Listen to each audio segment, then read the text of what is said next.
이번 생에는 글렀어요. 먹자마자 이빨이 닦여요. 먹어도 배가 고파요. 손으로 음식량을 측정하기? 안녕하세요, 젤리니 여러분, 제이제입니다. 오늘은 젤리니들의 궁금증에 대답해주는 제이제의 댓글 읽기. 요즘 여름이라 다이어트가 힘들어졌어요. 그 원인이 뭔가 젤리들이 남겨주는 댓글을 좀 봤더니 여름이 되다 보니 날씨가 너무 더워서 식단 조절이 너무 힘들어요.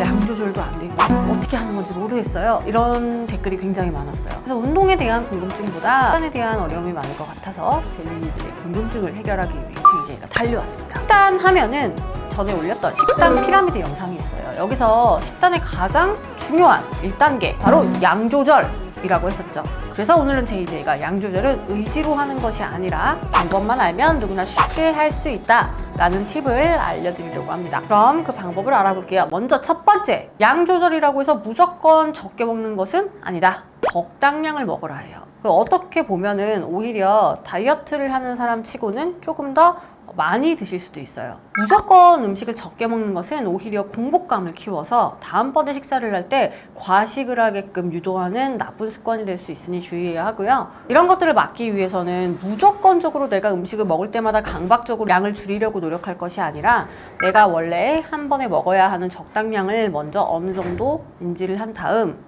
거기에 맞춰서 적당한 식사량을 꾸준히 꼬박꼬박 챙겨 먹는 연습을 해줘야 합니다. 무조건 적게 먹어야지 라고 강박을 갖고 있다 보면은 어느 순간 많이 먹고 싶어, 많이 먹어버릴 거야 라는 마음이 갑자기 터져버릴 수가 있기 때문에 오히려 외식을 할 때나 친구들과 만나서 내가 좋아하는 음식을 먹을 때 한 번에 빵 터지는 이런 나쁜 현상이 반복될 수 있습니다. 그래서 첫 번째, 무조건 적게 먹는 것이 아니다가 매우 중요하겠고, 두 번째, 식사 간격을 줄이자. 처음에 양을 좀 줄이면 금방 배가 고파져요. 그리고 먹어도 먹은 것 같지가 않죠.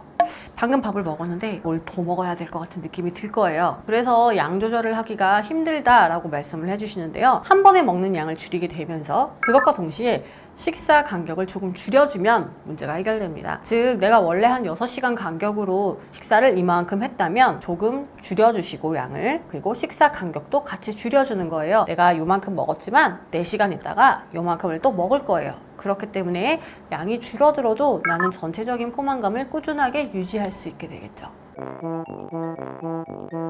이렇게 어느 정도 식사 간격을 짧게 유지하면서 적당한 양을 먹는 것을 조금씩 연습을 하다 보면 어느 순간 자연스럽게 내 위가 줄어들어서 이제는 한 번 먹는 분량에 나의 위가 맞게 세팅이 될 거예요. 식사 간격을 그대로 6시간 이상으로 길게 유지한 상태에서 양만 줄여버리면 마찬가지로 배가 고프다는 생각이 계속 머릿속에 들 것이고 실제로 배도 고플 것이고 어느 날은 참겠지만 어느 날은 못 참을 거예요. 그러면 또 다이어트가 어려워지겠죠. 그래서 꼭 식사 간격을 짧게 유지해서 줄어든 양에 대한 보상을 해주세요.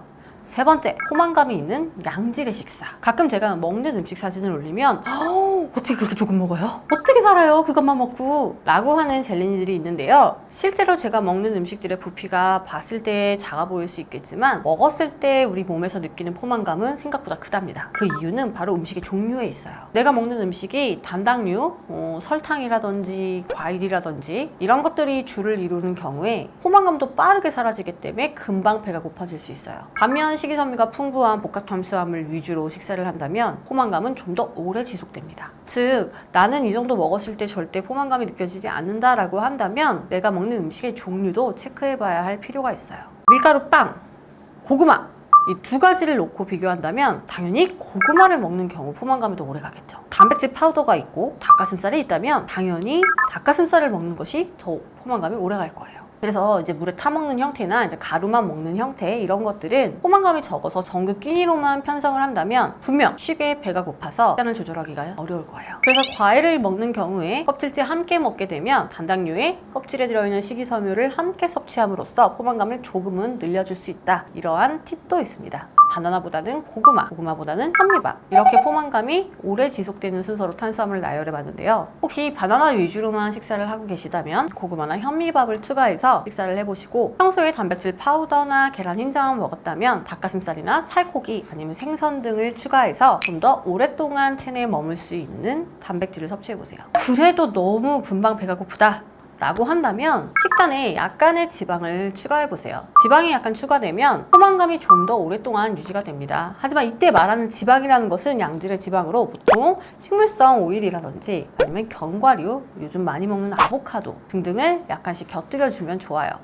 마지막, 맛있는 것보다는 담백한 것, 즉 식사를 할 때 자극적인 음식을 먹으면 누구라도 이거를 처음부터 양을 조절하기가 좀 쉽지 않아요. 예를 들어서 저도 냉면을 정말 좋아하는데 냉면을 반만 먹기가 정말 쉽지가 않습니다. 원래 1인분에서 반 정도만 먹으라고 이야기를 하는데 외식을 할 때 누구나 처음부터 1인분을 반씩 먹기는 쉽지가 않아요. 내가 너무 좋아하는 음식이고 너무 맛있으니까. 그래서 내가 좋아하는 피자, 떡볶이, 라면 이렇게 맛있는 이 자극적인 음식들은 처음부터 양을 조절하기가 쉽지 않고 난이도가 높으니 평소에 담백한 식단들 위주로 꾸준한 연습을 먼저 해주세요. 그렇게 하다 보면은 어느 순간 위가 조금씩 줄어들 것이고 나중에는 자극적인 음식을 먹더라도 너무 자극적으로 느껴져서 많이 못 먹게 되고 또 내 위의 사이즈가 원래 먹던 양에 정확히 세팅이 되어 있다 보니 1인분을 다 먹으면 너무 배가 불러서 더 이상 못 먹겠다 라는 생각이 들 거예요.